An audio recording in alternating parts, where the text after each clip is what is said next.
Autour de midi.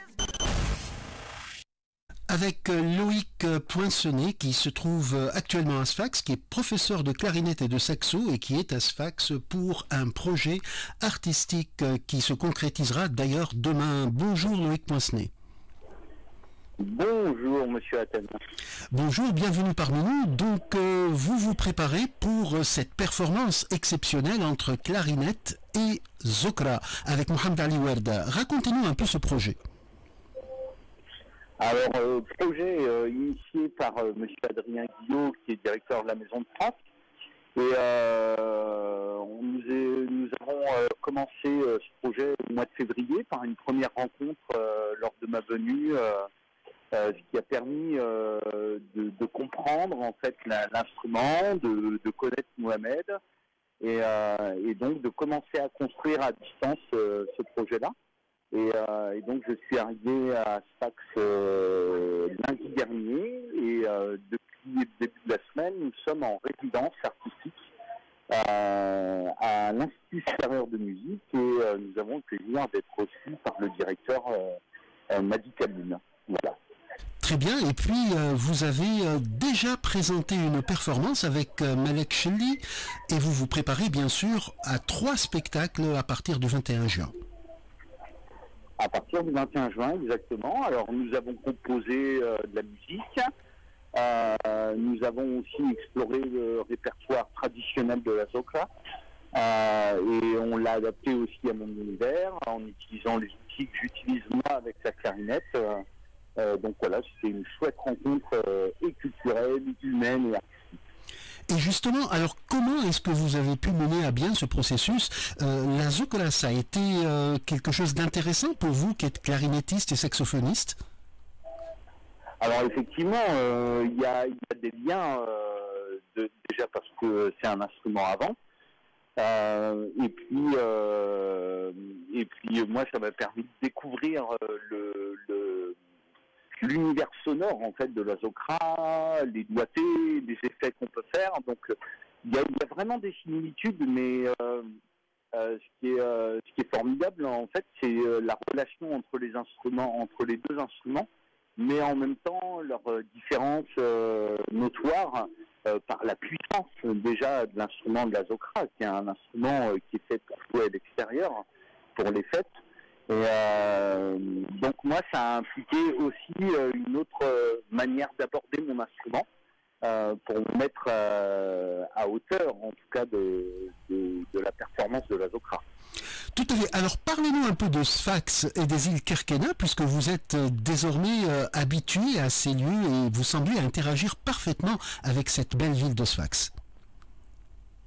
Alors oui, effectivement, il y a eu cette première phase au mois de février qui m'a permis de découvrir la ville, de rencontrer les habitants, de rencontrer la culture et culinaire à laquelle je suis attaché, évidemment, et donc de comprendre en tout cas ce que le public attend.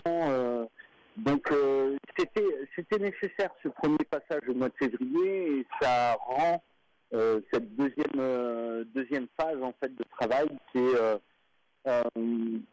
comment dire, pas plus simple mais en tout cas plus évidente, en tout cas elle résonne plus facilement chez moi. Tout à fait. Alors cette deuxième phase va se concrétiser dès demain 19h sous le kiosque à musique du centre-ville de Sfax. Exactement, donc on donne rendez-vous au public. Alors comment donner un adjectif à ce rendez-vous? En fait,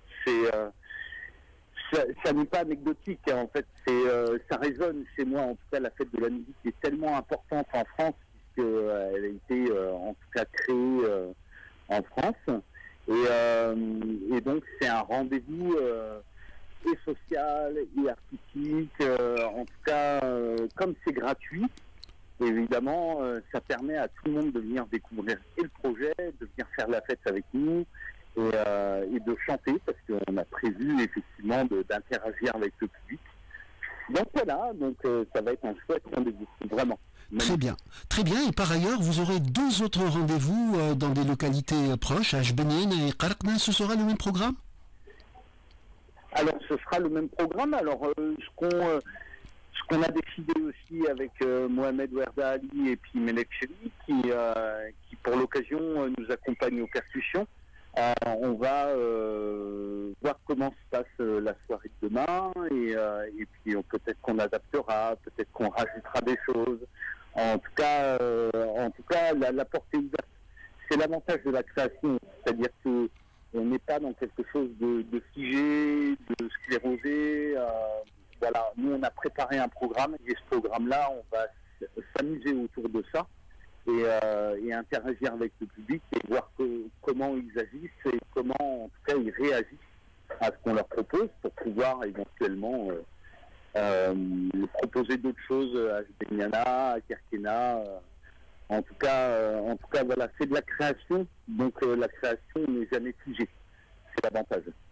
Tout à fait, et vous n'en êtes pas à votre premier métissage, et en même temps, vous apportez avec vous toute la liberté du jazz, puisque vous êtes plutôt jazz en termes de musique.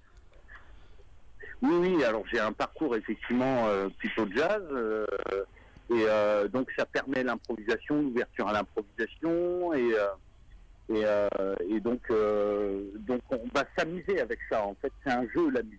C'est absolument pas une pratique qui est figée, en fait, pour moi en tout cas. Mais peu importe le style de musique, hein, dans la musique classique aussi, tout n'est pas figé. En fait, il y a des choses qui sont figées, mais l'interprétation ne l'est pas. Alors le jazz, ça ouvre effectivement à l'improvisation et à écouter autrement les gens avec qui on joue, les musiciens et les artistes avec qui on joue. Donc voilà. Super. Merci beaucoup Loïc Poincenet et puis tout le vœu de succès pour cette tournée à Sfax, Jbenien et Qarqna qui démarre demain, le 21 juin à 19h sous le kiosque à musique rénové du centre-ville de Sfax. Excellente journée à vous. Oui. Merci à toi Montréal et à très bientôt. Au revoir. Au revoir.